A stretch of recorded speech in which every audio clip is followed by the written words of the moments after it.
तेज़ की। लंबा चौड़ा जिम जाता है रोज। कंधे ऐसे कि दो हाथों से भी नहीं नापे जा सकते। आवाज़ इतनी भारी कि जब भाभी बोलता है ना तो दिल में कुछ हलचल सी हो जाती है। मैंने कभी सोचा भी नहीं था कि अपने देवर को इस नज़र से देखूंगी, पर पिछले 9-10 महीने जो कुछ घर में चल रहा है वो कोई सपने में भी नहीं सोच सकता। हम दोनों अकेले रहते हैं। मेरे पति यानी विक्की के बड़े भैया 3 साल पहले गुजर गए थे। एक्सीडेंट बताया था सबने। मैं विधवा हो गई। ससुर सासुर भी नहीं रहे, बस मैं और विक्की। एक ही मकान में 2 कमरे, एक किचन, एक ही छत। शुरू शुरू में तो सब नॉर्मल था। मैं भाभी, वो देवर, पर धीरे धीरे पता नहीं कब बातें बदलने लगी। सुबह उठती हूँ तो विक्की बिना बनियान के बालकनी में खड़ा सिगरेट पीता रहता है। पीठ पर पसीना चमकता है, मसल्स ऐसे उभरे रहते हैं जैसे अभी फट जाएंगे। मैं चाय लेके जाती हूँ तो वो मुड़ता है। आंखें मेरी साड़ी के पल्लू पर टिक जाती हैं। पहले तो मैं झेप जाती थी, अब जानबूझकर पल्लू थोड़ा और ढीला छोड़ देती हूँ। वो हंसता है और बोलता है, भाभी तुम दिन ब दिन और खतरनाक होती जा रही हो। मैं हंस के कहती हूँ, अरे देवर जी, तुम भी तो दिन ब दिन और भारी होते जा रहे हो। कुछ तो रहम करो हम विधवाओं पर। वो पास आता है, चाय का कप लेते वक्त मेरी उंगलियां छू जाता है, जानबूझकर। मेरी सांस रुक सी जाती है। रात को जब मैं नहाने जाती हूँ तो अब दरवाज़ा पूरा बंद नहीं करती, बस एक छोटा सा गैप छोड़ देती हूँ। मुझे पता है वो हॉल में बैठा टीवी देखने का नाटक करता है, पर उसकी नज़र बाथरूम के दरवाजे पर रहती है। मैं अंदर साबुन लगाते वक्त ज़ोर ज़ोर से गुनगुनाती हूँ ताकि उससे पता चले मैं अंदर हूँ। कभी कभी जानबूझकर लाइट जल्दी छोड़ देती हूँ ताकि साया दीवार पर पड़े। एक दिन तो हद ही हो गई। मैं नहा के निकली, सिर्फ पेटीकोट एंड ब्लाउज में, बाल गीले। विक्की सोफे पर लेटा था। मैंने उसकी वाइट शर्ट उठाई जो सोफे पर पड़ी थी और पहन ली। बटन नहीं डाले, बस 2 बटन नीचे से बंद किए। शर्ट मेरी जांघों तक भी नहीं आ रही थी। मैं किचन में चाय बनाने चली गई। विक्की उठा और पीछे पीछे आ गया। मैंने छुप के गैस जलाई तो शर्ट ऊपर खिसक गई। मैंने बनावटी गुस्सा किया, क्या देख रहे हो? वो पास आया, मेरी कमर पर हाथ रख के बोला, भाभी तुम्हें पता है ना तुम क्या कर रही हो? मैंने उसकी छाती पर हाथ रख के धक्का दिया, हल्का सा। हटो बदमाश, चाय पी लो। पर उस दिन के बाद से कुछ और ही हो गया। वो रात रात भर मेरे कमरे के बाहर टहलता। मैं भी दरवाज़ा खुला छोड़ देती। कभी कभी वो अंदर आ जाता, मेरे बगल में लेट जाता, कुछ नहीं बोलता, बस हाथ मेरे हाथ पर रख देता। मैं भी चुप रहती। हम दोनों जानते थे कि अगर एक शब्द भी बोला तो सब खत्म हो जाएगा या शुरू हो जाएगा। फिर एक रात, वो रात मैं कभी नहीं भूल सकती। मैं लेटी थी, लाइट बंद थी, सिर्फ बाहर स्ट्रीट लाइट का उजाला आ रहा था। विक्की धीरे से आया, मेरे बगल में लेट गया। उसने मेरे कंधे पर हाथ रखा। मैंने कुछ नहीं कहा। उसका हाथ धीरे धीरे मेरी गर्दन पर आया, फिर गाल पर। मेरी सांस तेज हो गई। उसने मेरे कान में फुसफुसाया, भाभी, मैंने तुम्हें कभी भाभी की नज़र से नहीं देखा। मुझे सिर्फ तुम चाहिए, वो वाला प्यार, पूरा का पूरा। मेरी आंखें बंद हो गईं। मैंने कुछ नहीं बोला। उसने मेरा मुंह अपनी तरफ घुमाया, होंठ करीब आ रहे थे। मेरी कमर में उसका हाथ धस गया। और ठीक उसी वक्त दरवाज़ा गिरा, जोर से खुला। बाहर खड़ी थी मेरी ननद, यानी विक्की की छोटी बहन पूजा। वो पिछले 2 दिन से मायके आई थी, पर हम दोनों इतने खोए हुए थे कि हमें याद ही नहीं रहा। उसके हाथ में मोबाइल था, रिकॉर्डिंग चल रही थी। उसने सब देख लिया। अगले 2 घंटे में पूरी बिरादरी इकट्ठी हो गई। मुझे रंडी, कुल्टा, विधवा का लालची बदन, हर गाली मिली। विक्की चुप रहा। मुझे घर से निकाल दिया गया, सामान भी नहीं ले जाने दिया। मैं एक ऑटो में बैठी और शहर के उस कोने में पहुंची जहां कोई मुझे जानता तक नहीं था। किराए का एक छोटा सा कमरा लिया। दिन रात रोती, खाना बंद, सोचती अब मर ही जाऊंगी। विक्की गायब, फ़ोन नहीं उठाता। मैंने सोचा वो भी शर्मिंदा है या डर गया। फिर एक रात घंटी बजी।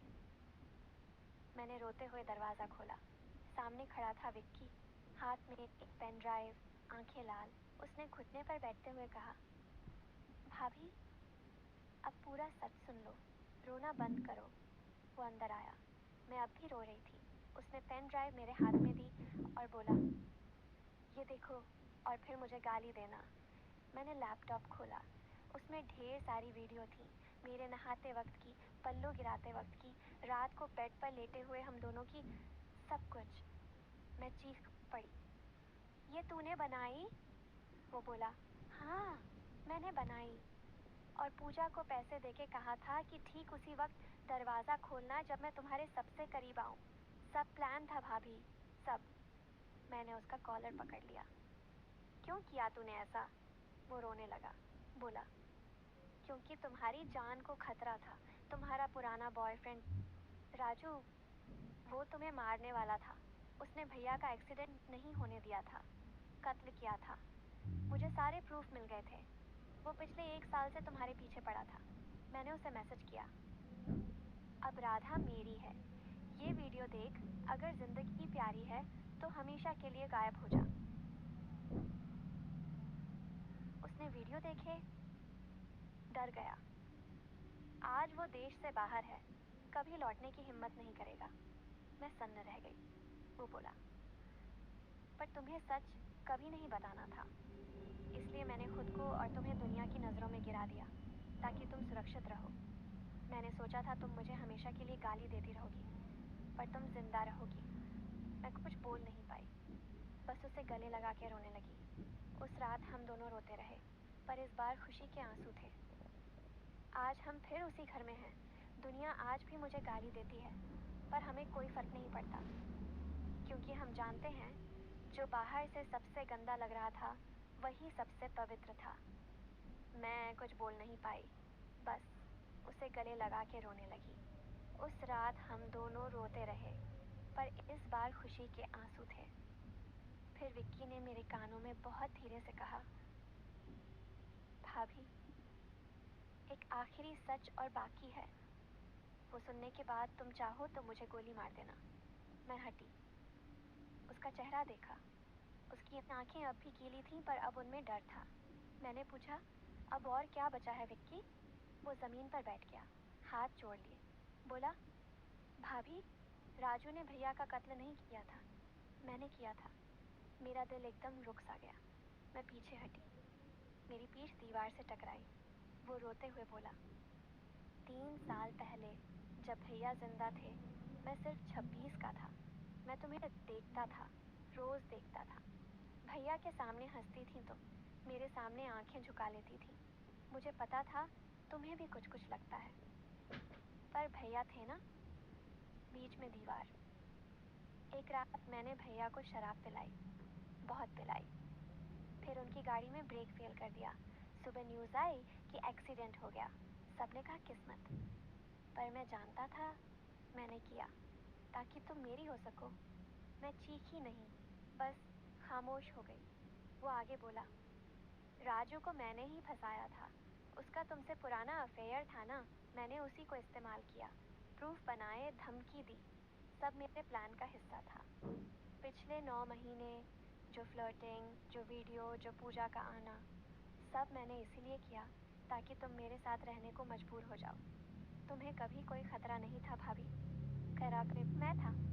मैंने तुम्हें अपने लिए आज़ाद करवाया, पहले भैया को मार के, फिर दुनिया से बदनाम करके। मैंने उसकी आंखों में देखा, अब उनमें पागलपन था। मैंने धीरे से पूछा, तो अब? वो खड़ा हुआ, मेरे करीब आया, बोला, अब तुम मेरी हो पूरी तरह। दुनिया भी मान चुकी है कि तुम मेरे साथ हो। अब पीछे मुड़ने की कोई राह नहीं। मैंने मुस्कुरा दी। पहली बार उस रात मैंने सच में मुस्कुराया। फिर मैंने अपना फ़ोन निकाला, जो पिछले 10 मिनट से रिकॉर्डिंग पर था। उसकी सारी कबूलियत, उसकी सारी सच्चाई, सब रिकॉर्ड हो चुकी थी। मैंने फ़ोन उसकी तरफ बढ़ाया और बोली, विक्की, तुम भूल गए, मैं विधवा हूँ, पर मूर्ख नहीं। जब तुमने पेन ड्राइव दी थी ना, उसी वक्त मुझे शक हो गया था, इसलिए मैंने पुलिस थाने में पहले ही कॉल कर दी थी। बाहर गाड़ी खड़ी है, इंस्पेक्टर अंदर आने ही वाला है।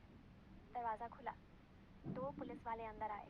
विक्की के हाथ में हथकड़ी लगी। मैंने उसकी आंखों में देखा और आखिरी बार बोली, तूने मुझे आज़ाद करने के लिए मेरे पति को मारा था। मैंने तुझे सज़ा दिलाने के लिए खुद को बदनाम होने दिया। अब सच में मैं आज़ाद हूँ। वो कुछ बोलता, उससे पहले पुलिस उसे ले गई। आज मैं अकेली हूँ, पर सच में अकेली। दुनिया आज भी मुझे गाली देती है, पर अब मुझे कोई फ़र्क नहीं पड़ता, क्योंकि अब मेरे पास एक सच है जो मैंने खुद लिखा। बोलो दोस्तों, कौन जीता? तो सुनो दोस्तों, जो मैंने आज तुम्हें अपनी ज़ुबानी सुनाया, ये सिर्फ एक कहानी नहीं थी। ये मेरी ज़िंदगी का वो काला सफ़ेद सच था जो मैंने पहली बार किसी के सामने रखा। अब मैं चुप नहीं रहूँगी।